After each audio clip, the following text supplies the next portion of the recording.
Thanks for listening to the Good Enough Wellness Podcast. I'm Kayla. And I'm Emily. And we're passionate about holistic wellness that real people with real lives can achieve. We see you out there striving for perfection, but we want you to know that good enough can be good enough. Before we get started, everything we talk about in this show is intended for educational and entertainment purposes only. Always talk to your healthcare provider before making any changes to your diet, lifestyle, medication, or supplements. So, Kayla, what are you nerding out on this week? So what I'm nerding out over this week is going to seem really maybe silly, but I was so excited about it. I made chili over the weekend, and I realized as I was putting it together how satisfying the ingredients were to me, because I was using ground beef from a cow that we raised, and I soaked and cooked the beans from dry, and I used a jar of canned tomatoes that I canned all by myself a couple weeks ago. I think I talked about it on the podcast. Yeah. So it was super satisfying to have this gigantic Dutch oven of chili that I'm stirring, and I'm like, that's amazing. There's so much love in this right. pot. And you're about to feed your whole yes. compound down there, your Yep. whole family. I love that. I think that's a very legitimate thing to nerd out over. Yeah. So what about you, Emily? So I'm nerding out over Canva because I'm a big girl and learned how to use it. Canva's the best. If you see any of the graphics on social media, that's all Emily. That's and don't me they look these amazing? days. I'm just really proud of it. I think what I'm really proud of, though, it's not like anybody can learn to use Canva, but I'm just really proud that I tried a new thing and learned a new thing, and I'm mastering a new thing. That's really exciting. I think we've talked about before, it can be really hard as an adult to come into something new and be bad at it. Yeah. But it's really worth it, and it's really satisfying, and that's a dopamine rush that you kind of want to get into. I highly recommend trying something new. Yeah, for sure. Hey everybody, quick announcement. You may have seen last week's episode. The show notes were now stored on Patreon, so I guess that is the announcement. We now have a Patreon. You can visit patreon.com/goodenoughwellnesspodcast, and we're hoping to build a community over there. Show notes are going to be stored there now. You can make comments and reach out to us. We're really hoping to build a space where we can start to get to know each other and share good enough, realistic advice, tips, tricks, ideas for navigating the wellness space. And we hope to see you guys over there. So in this episode, we wanted to talk a little bit about supplements. Very significant portion of wellness can be supplements, and some people that's the entirety of their shtick is supplements. Mm-hmm. I think there was a time where that was pretty much the extent of wellness was supplements, and we just want to take some time to talk about it and kind of share our philosophies and give you some practical tips on how to choose supplements or not choose supplements. Yeah, what to look for when you're looking for a supplement. So, first things first, let's just talk about why supplements are overrated. Yes. So, in my opinion, supplements can be overrated because I tend to take a food-first approach, and that food contains a lot of the vitamins and minerals that we would find in supplements. Yes. And sometimes we can use supplements as a Band-Aid approach rather than fixing or addressing root causes. So we'll eat pretty poorly and then I'll just take a supplement to make up the rest. I don't need to bother making sure that my food is nutrient dense because I have the supplement that fills in all the gaps. Yeah, I think we've discussed before how it's not uncommon when you're just talking about stress load or nervous system, how you will see people loading up on especially herbal supplements like ashwagandha and holy basil, and be it's okay, I'll just take my tinctures and I'll be fine. It's no, we got to get down to the root of the problem. This is not sustainable, and you will have a breakdown at some point. Right, you can't live on supplements. You just can't. Mm-hmm. So now that we've talked a little bit about why supplements are overrated, let's talk a little bit about why supplements are underrated. We told you this was going to be nuanced. We warned you. This is going to be a roller coaster. So supplements can be underrated because we do have a lot of soil degradation in our world, I guess. Why don't you tell us what that means? So over time, the practice of over farming, so overgrazing or overproduction, like raising cereal grains or other grain crops without any input or with a lot of synthetic inputs, can degrade the soil to a point where the soil no longer has the minerals that it is supposed to have. Right. And the minerals that are supposed to be in the soil are the minerals that then grow into your food. So if there's no minerals in the soil, there's going to be no minerals in the food. Mm-hmm. So current farming practices tend to lend toward degraded soils. That's not to say that there's no minerals in the soil, but they can be pretty degraded. Yeah, and there definitely are farmers out there doing their homework, and they want their best yield too. So like, it's not to say that all farms are gonna have degraded soil. Like, they are amending it, they are being educated about it, but I don't know that that is a hard and fast rule across the board, especially Right. when you're walking into Wegmans and picking up your produce. Yeah.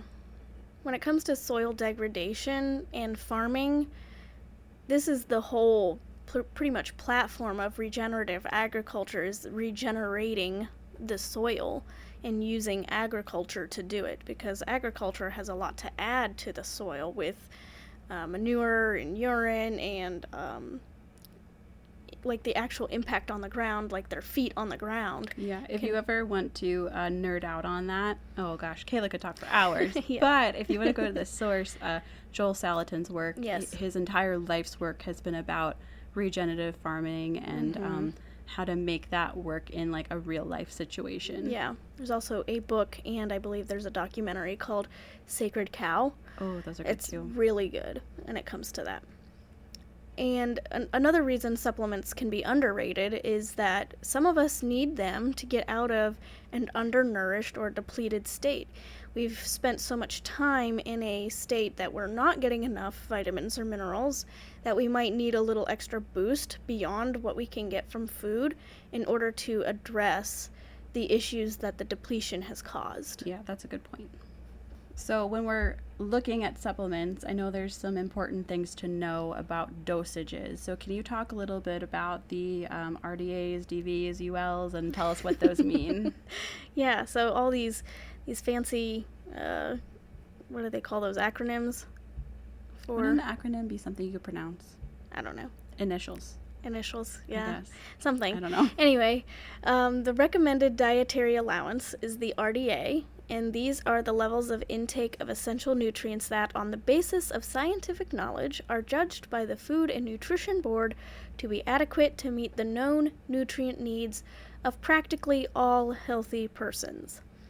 So basically, the RDA is, some scientists sat down and said, this is the amount of this nutrient that most healthy people need in order to have their nutrient needs met. What this doesn't say is if you're an unhealthy person, if you're a person with different needs, this may not be adequate for you. Right. So and it's only like, this is what will keep you from experiencing an issue. Like, So- malnutrition, I think, is Yes. mostly what this was Yeah, targeted so as. they're- Not conditions, but just malnourishment. Yes. So it's like, this is to keep you from being malnourished, not to keep you thriving. Right. So that's just something to keep in mind. And on the other end of that spectrum then is the upper limit. So the tolerable upper intake level, or the UL, is the maximum daily intake unlikely to cause adverse health effects. So these really are the two numbers that you want to look at when you're thinking about a supplement, because the RDA is like, this is minimum effective dosage for a Right. healthy person, Yes. versus this is the level that might cause an issue. So Right. And I mean, everything is eventually toxic in certain dosage. So, like, keep in mind that, like, you know, vitamin C is great for you, but there is an upper limit. There is a point where this is no longer great for you. Exactly. And then the daily value is just what was developed by the U.S. Food and Drug Administration to help consumers determine the level of various nutrients in a standard serving of food in relation to their approximate requirement for it. Oh, something I think is important to remember when you're looking at daily values, so you're looking at a nutrition label, is that that's not telling you what kind of whatever nutrient there is in it. So it's not telling you what form. If you're looking at it, it says vitamin C daily value 100%. It's not telling you if that is like a food-based vitamin C. It's not telling you if it's ascorbic acid. So we'll definitely talk more later on why that may matter to you, but it's just something to keep in mind that not all forms are created equal. Yeah, we'll definitely talk more about the addition of fortification in foods. Yes. And what, if that's good or bad, and what to know about fortification. Yes.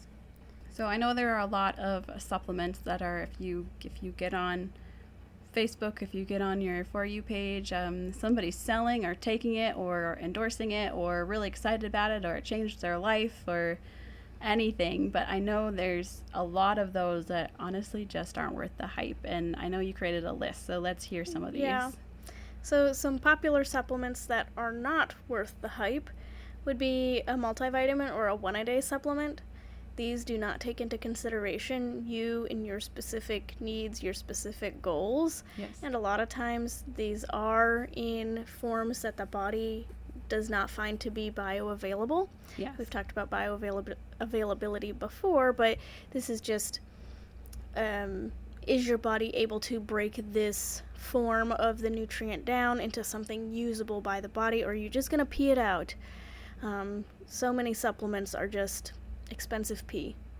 And I think multivitamins and one-a-days, sure, they have some stuff in there that probably are useful, but may or may not be a waste of your money if they're not meeting your goals. Well, not only that, but like it would be probably good if they were just expensive pee, but in some cases they're actually kind of gumming up the works in some of your receptors so that you can't take in the actual thing you need. Right. So like there's even a darker side to that where it's just like if it's going in, your body has to process it somehow. So not only is it the ability to break it down and then pee it out, but sometimes it kind of gets stuck, for lack of better words. Yeah.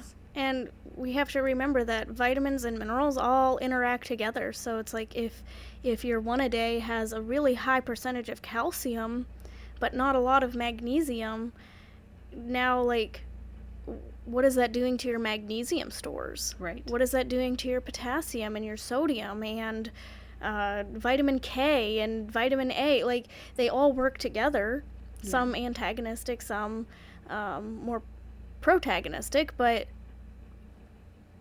these people are just putting something on a bottle and expecting it to work well for a wide variety of people, and it, there's so many things to consider with a one-a-day or a multivitamin. It's just, I don't think it's a great idea. Yeah, more is not necessarily better. Yeah. So the next on the list is a vitamin D supplement, and this can be a little controversial, I'm sure. But we have to remember that vitamin D acts more like a hormone in the body rather than an actual vitamin. And from what we know about hormones, that hormones are all about communication.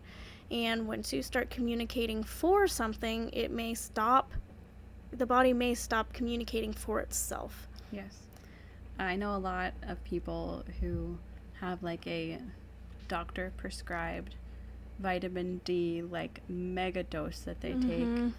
And I think what you want to stop and ask yourself is not how much do I need to supplement, but ask yourself, why is my vitamin D so low? Yeah. Go a little deeper. Ask some more questions before you're taking these mega doses. Yeah. Because like you said, it's all about communication. So now you have to ask yourself, what is my body not communicating well that one, I need this mega dose, or also what is the mega dose communicating to the rest of my body? Right. Yeah, absolutely. Which actually takes us right into melatonin, which is kind of the same conversation all over again. Yeah, so that really does lead us right into melatonin. Melatonin is also a hormone. And once you start supplementing with a hormone, now your body is like, I don't really need to communicate that anymore, and address the root cause. Like, why is my body not making melatonin? No one is born with a deficiency in a melatonin supplement. Yeah. So otherwise we wouldn't exist as a human species. Taking some time to think about the root cause. Why does my body need support with vitamin D or melatonin, or even really any vitamin or mineral or hormone can really help direct your supplementation. Yes.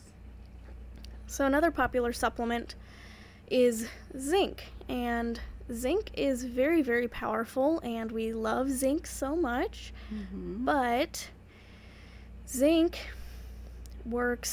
interacts very closely with something called copper, and copper is something that is kind of tricky to supplement with. And so if we are supplementing with a lot of zinc and not addressing copper, then it can really throw a lot of other things out of whack. Copper interacts with vitamin A and vitamin C, so if you're megadosing zinc and not addressing copper as well, you can create some issues with other vitamins and minerals, as well as affect, this is going to sound really nerdy, but ATP production, which is just energy production. That's what copper is responsible for, is ATP production, and zinc can shut that off. Fascinating. Yeah.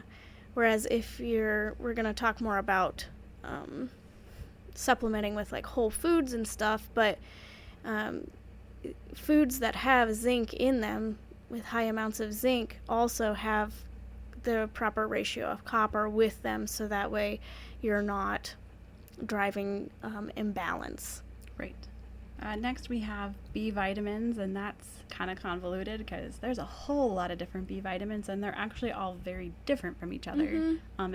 It's not just like different forms of a B vitamin. It's like, oh, you got B9 and B12 and B6 and B1, and they're all different. Right. Yeah.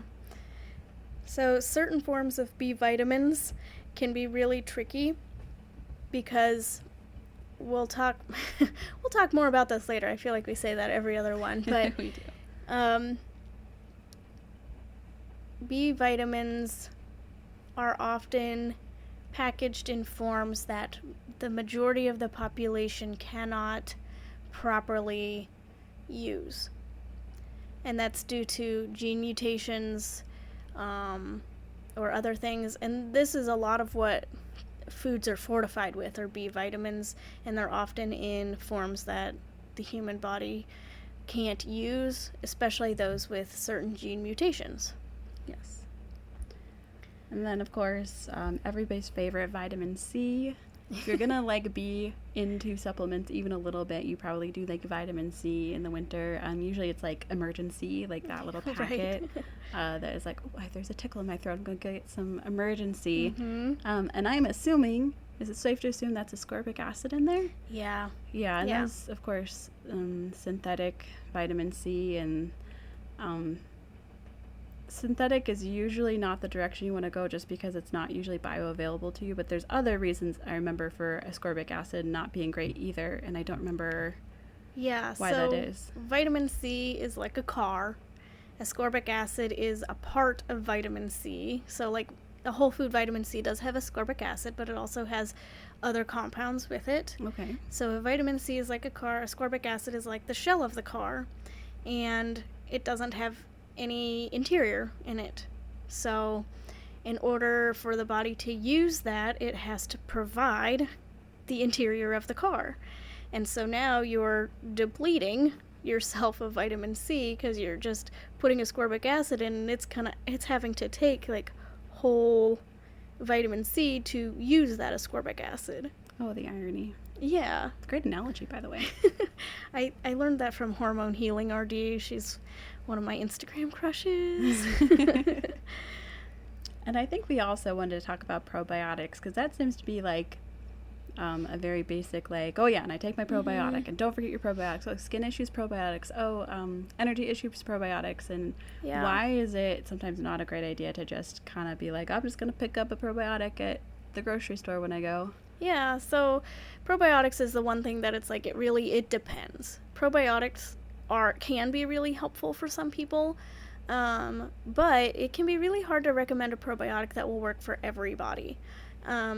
And that's because everybody's gastrointestinal tract is different, based on our individual stress and our diets and our lifestyles and our, any number of things can impact our gut microbiome. And so just blanket statement, this is the probiotic to use, can be detrimental to some and helpful to others. So it can be really helpful to get some testing here to find out exactly what is going on in your gut and see if a probiotic would be useful and what kind of probiotic would be useful, and if you could get by with using a whole food form of the probiotic, because probiotics don't just come in a supplement, they also come in lots of foods, mostly fermented foods. Mm-hmm. Right, because with your gut bacteria, we like to say like, oh, these are good bugs, this is a good bacteria. It's like, but you have to remember that like almost everything in the body, it's not more is better, it's you're looking for that balance of good bacteria. So just because you're supplementing with this one good bacteria or even many strains of bacteria, it doesn't mean that more is better. It just means you might be throwing things more out of whack, which is what you don't want to do. You can have an overgrowth of good bacteria. That is something that we look for on some of these functional tests for the GI tract. Which is crazy, because I feel like we generally haven't been thinking that way for the last 10 years or so. Right, more is better. Right. This is healthy. Do lots. So these are all supplements that are not worth the hype, generally speaking. But I think you and I still both take supplements. And I think I still have some supplements in my house. So we wanted to talk about what ones are worth the hype and ones that we personally put our stamp of approval on. Like, yes, this would probably help most people. And these are ones that we personally take. What are some of those? We start with pretty strong with beef organs. Yeah. Why do we take beef organs, Kayla? I take beef organs because I don't want to eat beef organs. And they're so healthy for you. Yes. They have so many micronutrients. In fact, once we get down to like the whole food forms, you're going to find like the top source of a lot of, especially B vitamins, is a beef organ. Yes. And so a beef organ complex keeps me from having to cook liver and heart and spleen and kidneys, which... Not that you couldn't do those things. Yeah, absolutely. I'm just a little squeamish about them personally, so I take a supplement. Honestly, that's so real. I feel like there's a lot of people in like the whole food space right now that are just like, this is how you swallow your raw beef. It's like, I've done that. Don't get me wrong. I've done it. I've bribed my kids to do it. No joke. But like, also, it's really nice to just open a bottle and... Yes. Pop a few pills, because I can hype myself up sometimes, but not all the time. Yeah. And these are for when you can't hype yourself up. Yep. Next on that list is vitamin E. I think vitamin E is really helpful for the modern human. It's a very powerful antioxidant, and we encounter a lot of oxidative stress in our world, whether that be through a food or a lifestyle choice. And vitamin E just kind of helps buffer off those edges and help keep things running smoothly without taking away any personal responsibility, I guess.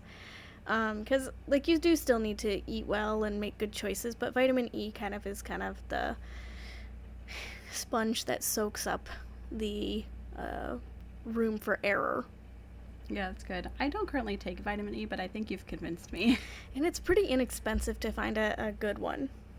Yeah, I know you have even like a storefront on Full Script, Full Script, yeah. Can we link to that? Yep, I'll Is that put a link possible? to the Full Script Yeah, in she here. has a Full Script account that you can get like all these things on for a pretty reasonable price, and they're all really good brands Yes. too. Brands that I would say we would Yeah.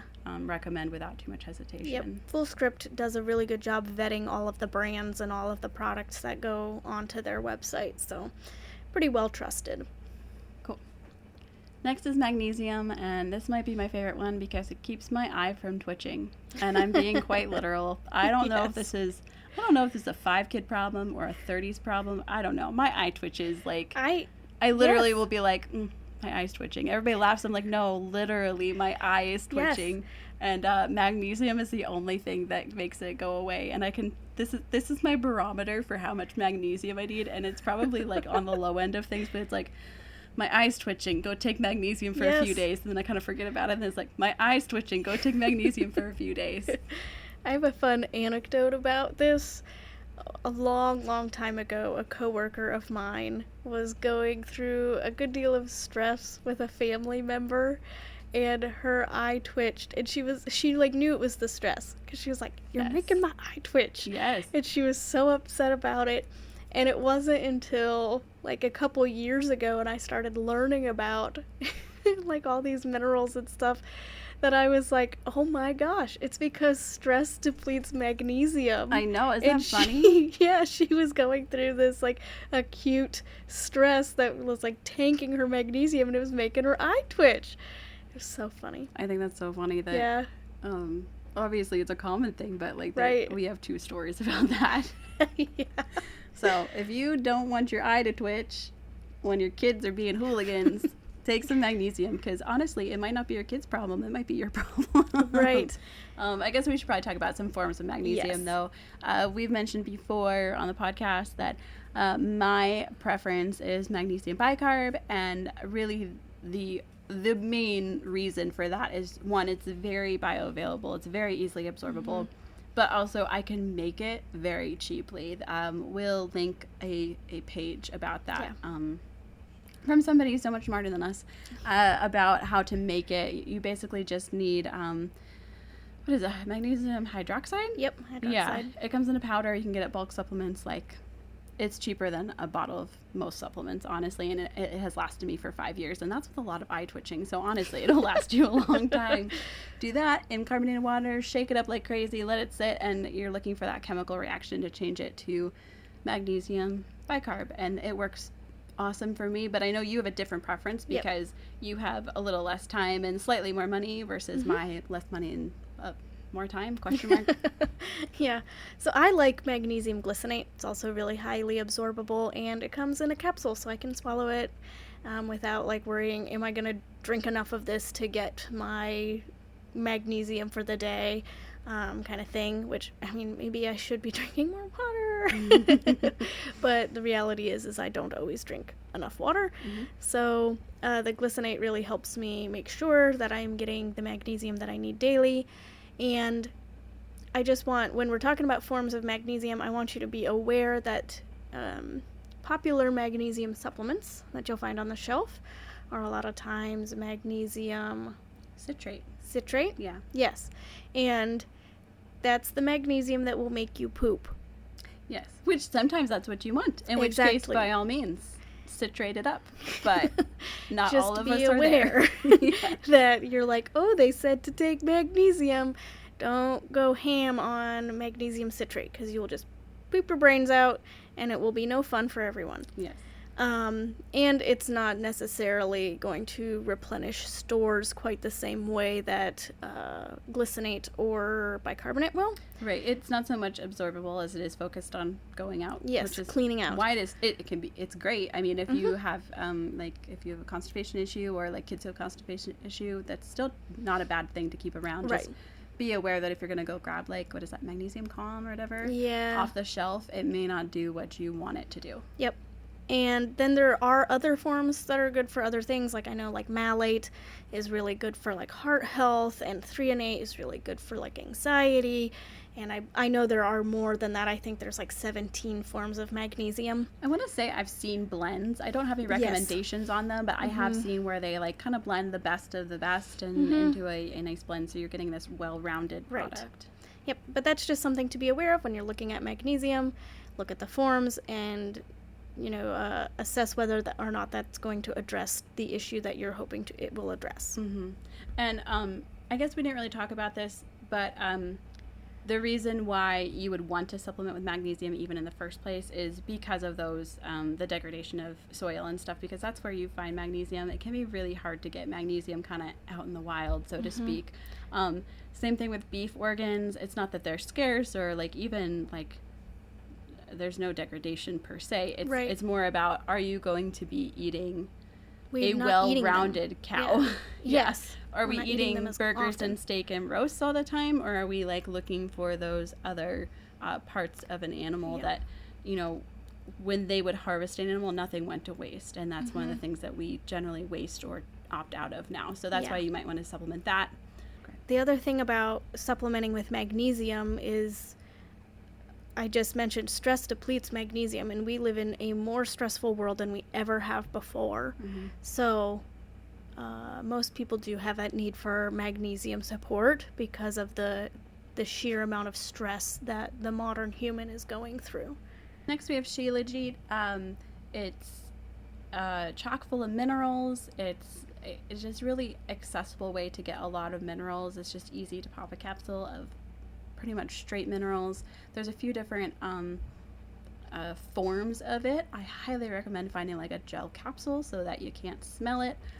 Fun story. I think this happened at your house too, where we had these like, the other way you can get like a tub of resin, or you can get these little like hard like resin pucks basically. Yes. That they're individually like foil wrapped, because if they get moisture they get like soggy Right. like immediately. And I took one of those sheets and like sent it with my husband to work, and I was like, oh, like take this, minerals, enjoy. He comes back, he's like, those taste like butt. And I was like, you're supposed to swallow it. He's like, oh, I put it under my tongue. I'm like, oh my gosh. My husband did the same thing. I don't even know. He like read the back of the package, and the back of the package says you can swallow this or hold it under your tongue and let it dissolve. And I said, It's no. horrendous. Don't do that. Horrendous. Yeah. He's not wrong. It does taste like butt. It does taste like butt. So if you are interested in Shilajit, something to note is this is where like fulvic acid or humic acid comes from. So if you see something that's fulvic acid or humic acid, that's just Shilajit. Good to know. Next up, I added collagen to this list, and we kind of went back and forth about whether this is a food or supplement, Yeah. food or supplement. And then I kind of looked at our other supplements and went, well, these are foods They're all too. foods, Yeah, yep. it's all food. So I did add collagen, and same thing with the beef organs. Like, we're just not getting the whole animal. Collagen is derived from the same place you get gelatin. It's like the joints and the help me out here. The skin. The skin of an animal, something Yeah, we would hooves. normally be consuming. Yep. But the way we consume food now, we don't. And Yep. so it's great for your skin, hair, nails, joints, all the things. And this is really just to round out your consumption of animal products. Yep. It's It's a way to help you eat the whole cow without having to eat the whole cow. yeah, it's like a cheat code. Yeah. And not a lot of people are taking the bones or the skin or the hooves or the like chicken feet from their butchers when they're getting their animals done and making their own collagen supplement, which I guess would be bone broth. Bone broth, sure. And I will say, like, I do that, but I don't think I do it as much as, like, somebody who is Yeah. butchering their own would do. Right. Because even when I'm saying, like, hey, I want all the bones for bone broth, and the stuff I get back, like, it's not all the bones. It's definitely Right. not the skin, and it's not the hooves, and I Right. can never seem to get them to give me chicken feet. So, like, I still use it as something to just round things out. It does really help to like I said with the vitamin E, kind of like buffer off those sharp edges of our gaps. Our modern society, really. Yeah. So we talked a lot about supplements like you might find in a bottle or a jar or whatever, but we also want to talk about where to find these whole foods forms of these important nutrients, because it's going to always, you're always going to be further ahead to go food form first. Right. We should patent that. Food form first. It's gonna be more bioavailable. Yes. It's going to be more intact. And the cool thing about eating food, the cool thing about eating food is it has all of the friends in it. It has all the components in it. Prepackaged. Yes. That, like, instead of going to a lab and formulating, knowing that, like, well, magnesium needs potassium and calcium and all these other things to actually work, it's already in your glass of milk. It's already Right. in your beef liver. It's already in... You don't have to add anything in order to make it complete. Exactly. It's Already already a complete. whole food. That's why it's called a whole food. Gosh darn it. It's crazy to me. Like, it's just, I don't know, it's just crazy to me to think about the intelligence. Mm-hmm. Like, someone knew what they were doing when This they feels put intentional. this food on the planet and said, this is good for you. And then humans said, you know what, we'll put it in a capsule. It'll be That'll better. be way better. Oh gosh, we're so smart. I love how we overcomplicate things always, because we're gonna do this whole episode and at the end we're gonna say, you know what? Just eat real food. Yeah. That's the bottom line. Absolutely.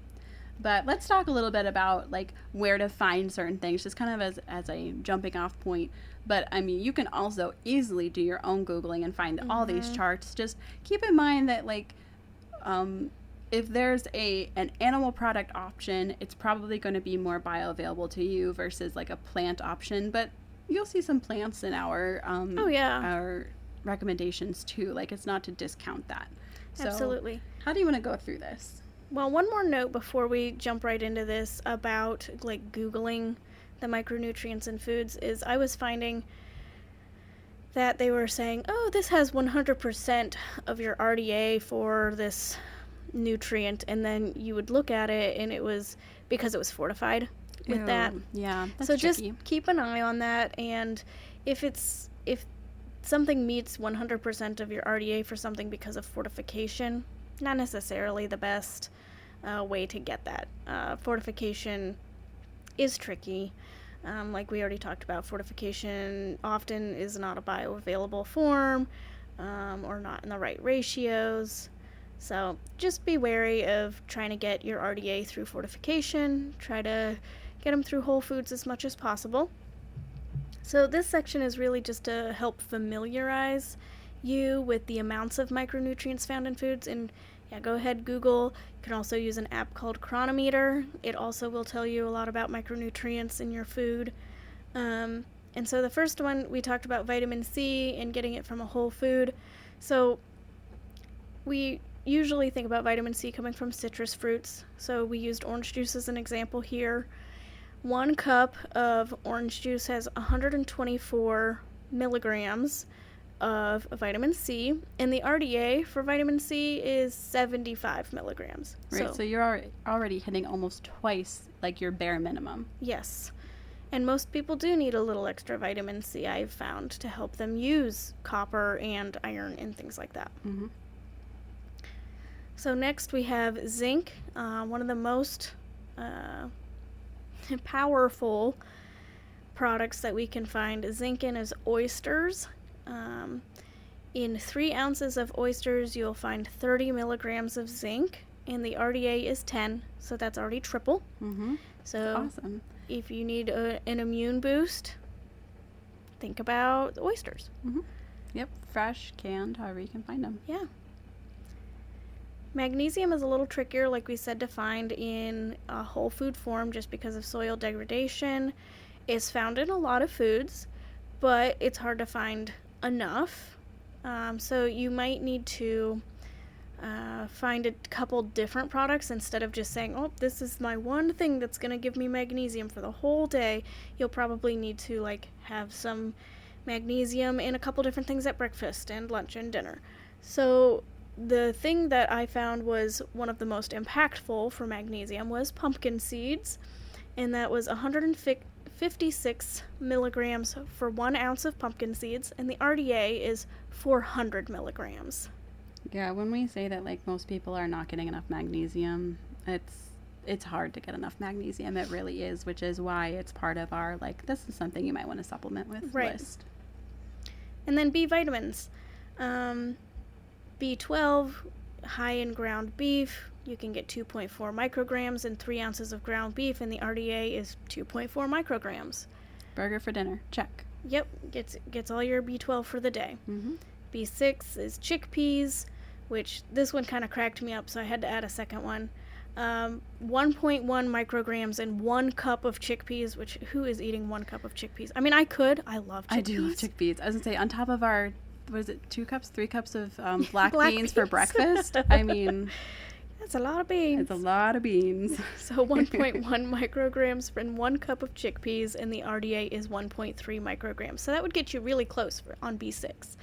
Beef liver also has a lot at 0.9 micrograms per 3 ounces of beef liver. B1, or you might see this called thiamine, really high in pork chops, 0.4 micrograms in 3 ounces of pork chop, and the RDA is 1.1. B12 or B2 or riboflavin. Beef liver has 2.9 micrograms in 3 ounces, and the RDA is 1.1.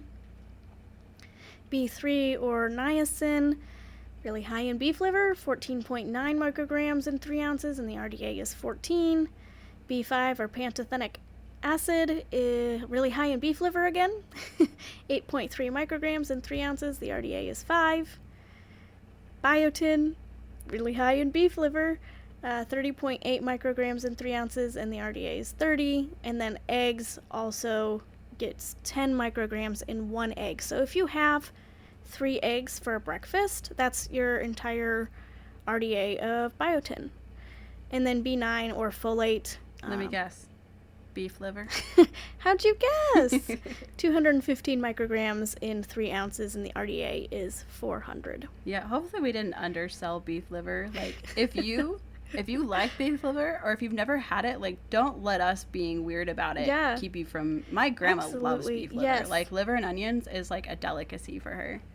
Lots of people love beef liver. It's just, not for me yet. I'm working on it. You guys, I'm saying it right now. Okay, you ready? We're going to try beef liver eventually, and it's going to be, we're going to cook it on wherever we're doing videos eventually, either Instagram Live or on our yet to be YouTube channel. We're going to cook with us trying beef liver. Like, we're going to do like a classic liver and onions. It's going to happen.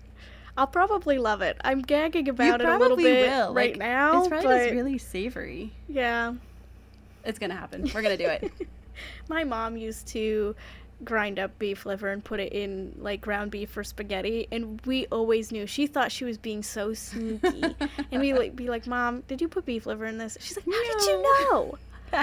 It has a taste. Yeah. A very strong one. I'll never forget when she tried to make liver pate. It was just like, Katie will never know. And we're like, she's gonna know. She's gonna know. Hate to break it to you. And then I also threw potassium on this list just because I needed a minute to talk about potatoes. I love potatoes. Yes. And potatoes are really high in potassium, and I think a lot of times if you hear someone say anything about potassium, the automatic reaction is eat a banana.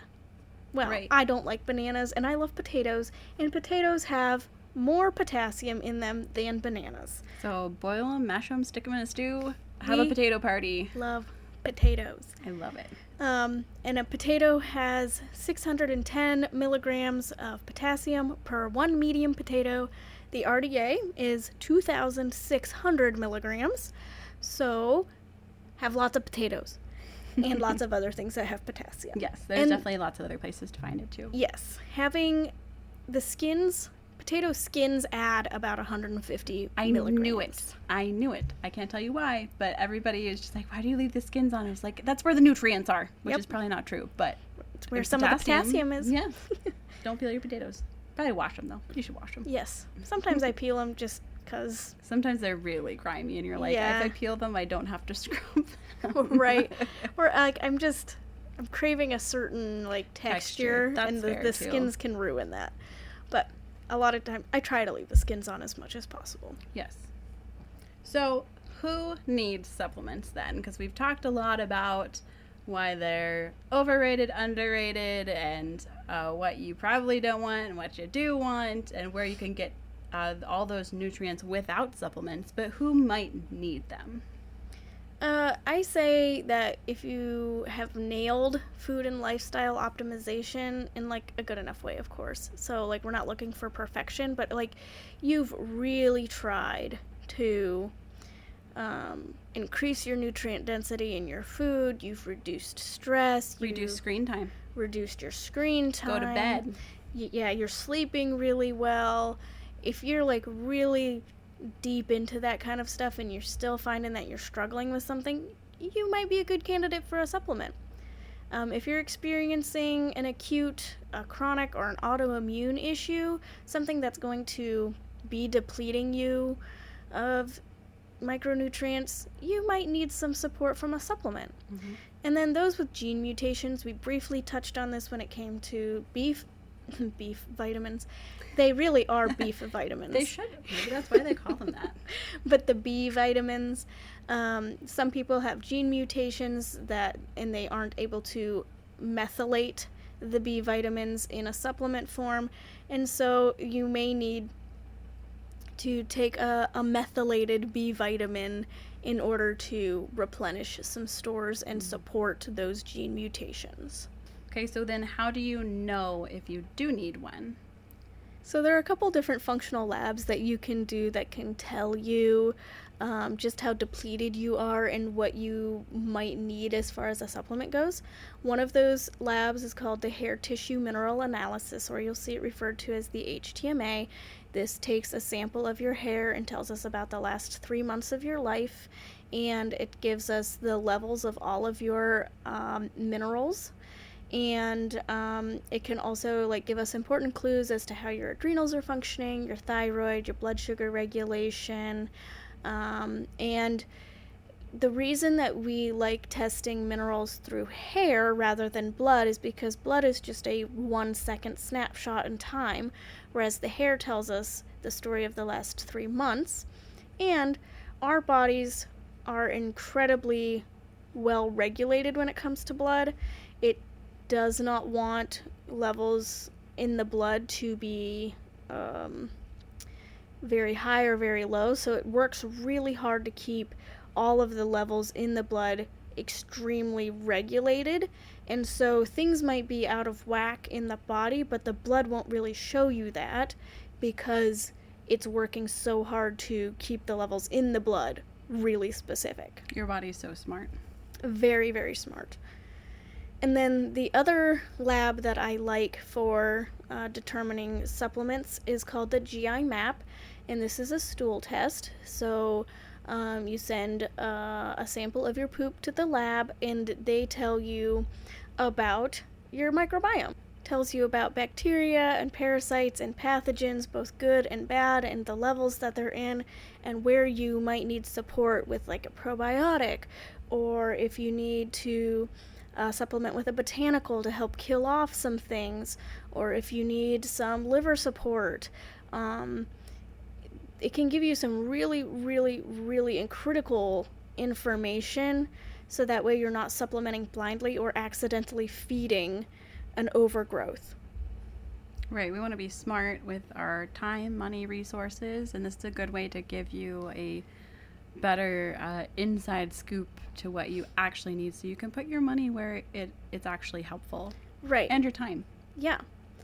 So I think that really leads right into the next few questions that I would ask before taking a supplement or deciding on a supplement. So the first question I would ask is, can you afford this supplement for at least 3 to 6 months as to opposed to its whole foods form? Taking a supplement for at least 3 to 6 months can like help it do its full effective job. And then if you can't afford that for 3 to 6 months, is it cheaper to try to get that nutrient through whole foods?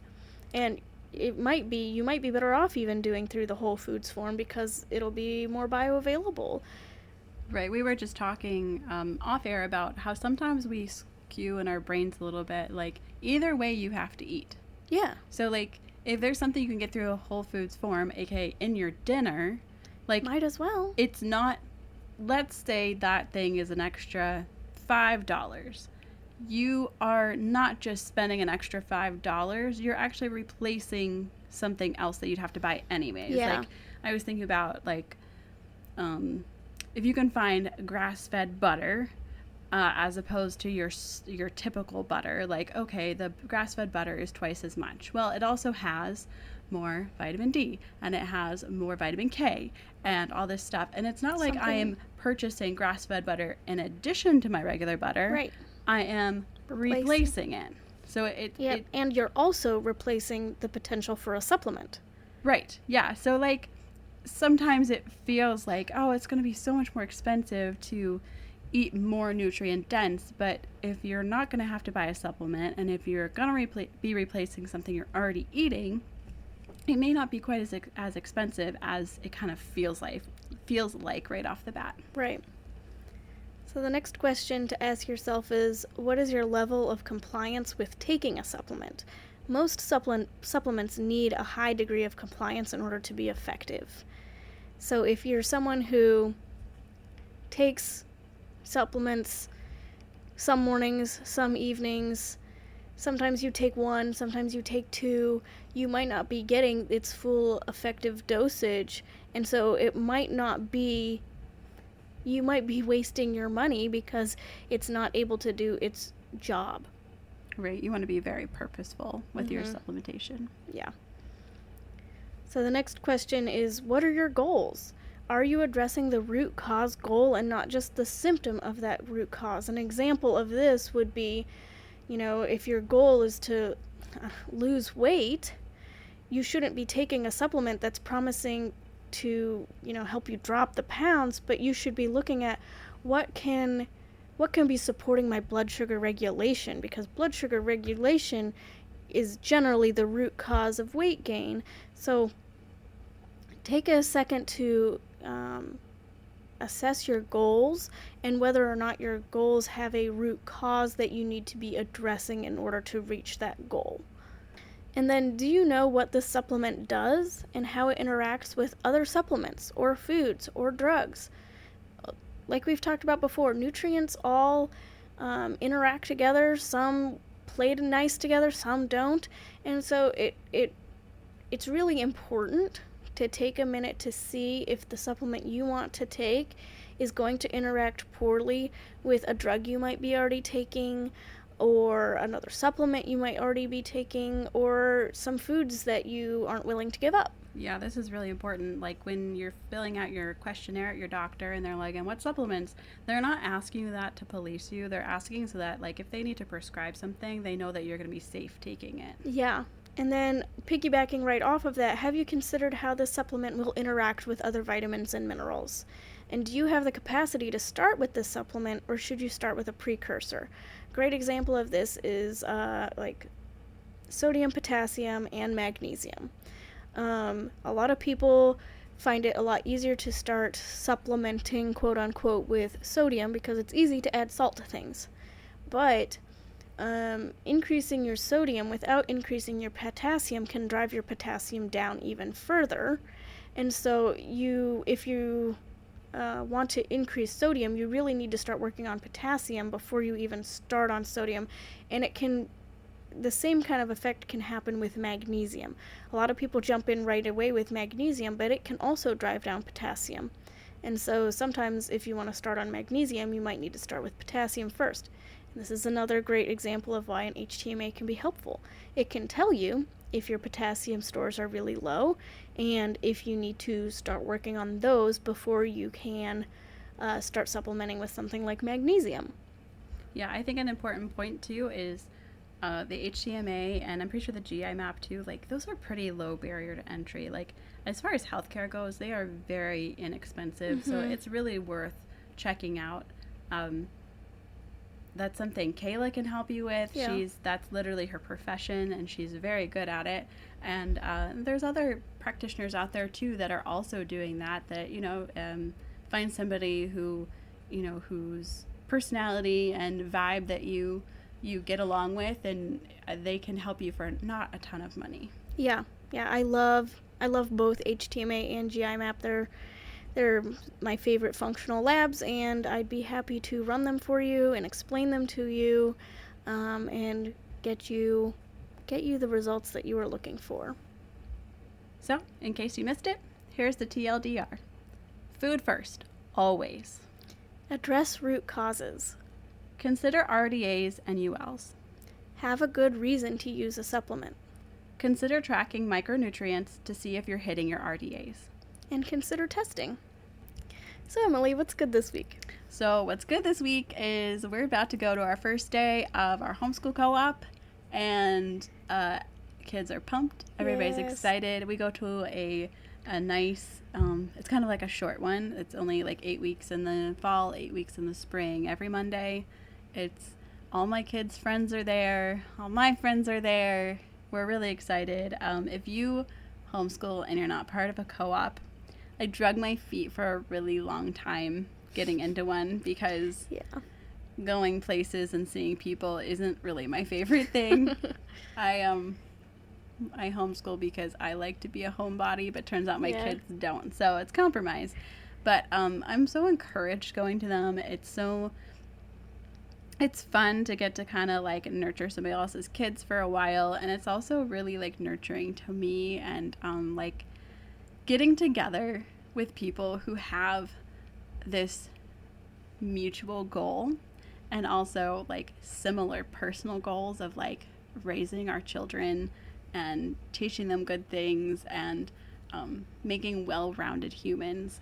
Like, there's just something really special about that. So if you're not plugged in, you really should ask around about local co-ops to you.